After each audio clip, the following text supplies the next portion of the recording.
Hello, I'm going to give you a brief tour and show you why all the buttons and switches in an air-cooled 911 are completely insane. I'll cover everything from that green button that serves no function to those weird slider things. This isn't meant to be a how-to video, it's more of a what were they thinking video.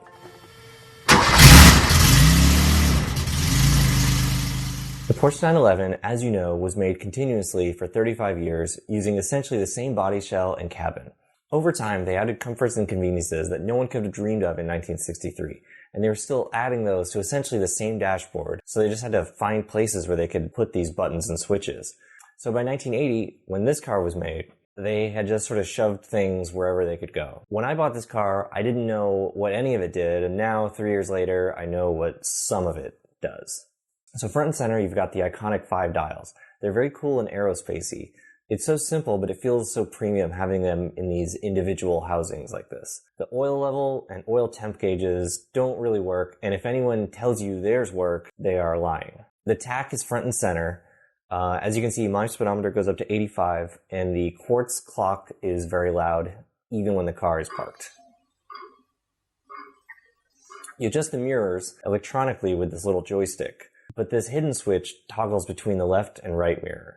It took me 6 months before I found that. The key is on the left, as you know. I thought I knew the reason why for 20 years, but I was wrong. It wasn't for Le Mans starts, it was because the fuse box is directly across the firewall from the ignition, so they could use shorter wires. It's frugality and efficiency all in one.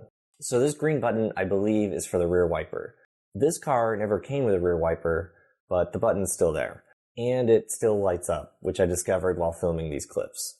The sunroof switch is the same switch as the mirror switcher switch, it's just turned vertically. I don't use the sunroof because last time it didn't want to close properly. The wipers are pretty normal, you've got different speeds, but the stock isn't the whole story. There's this knob thing between the speedometer and the clock, and it turns the wipers on intermittently, and it is infinitely variable. You can control the wiper in very granular increments if you wanted to, like 40 seconds apart, which is great if it's misty or something. It took me 2 years before I discovered this. These levers control the heat from the heat exchangers. There are 2 of them, and each one corresponds to the side of the car it's on. So it's sort of like dual zone climate control, but worse. So these slider things are always subject to contention. If you ask a dozen Porsche owners, you will get a dozen answers about what they specifically do. Let's consult my water-damaged 1980 owner's manual. So that's how you shift gears. In the manual it has diagrams, but these don't even look the same as mine.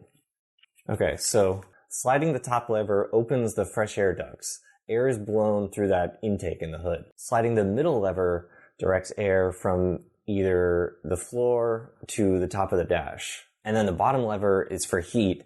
This whole time I thought it was part of how you activated the heat, but I am just now learning from this that it distributes the heat from the floor to the top of the dash, kind of like the middle lever, but for heat. So this car has aftermarket AC that I relocated to up on the dash, but the controls are the same. Normally there's a lower center console on the floor, but mine came without that, and I just really like the look of this open floor office plan. I think it really emphasizes the difference between this and a front engine car because there's no trace of any transmission tunnel there. So you've got fan speed on one dial and then the amount of cooling on the other dial. Before you ask, this is independent of the heating system, so you can run the heat and the AC at the same time. So the rear window defogger, you can pull this knob out 2 stops. One is for 150 watts and one is for a 300 watt circuit in case it's very fogged up. Next to that, you've got fog lights. I pulled off the fog lights because I think they look clunky, but I still have the switch there. And then if you're a smoker, there's a lighter and an ashtray. So those are the controls on a 1980 air-cooled 911. Maybe this will be helpful to someone, but I just think it's weird and wanted to share. Today, everything on every car is pretty standardized, so there's no surprises, but back in the 70s, it was anything goes. Thank you so much for watching. Please stay tuned and subscribe and all of that.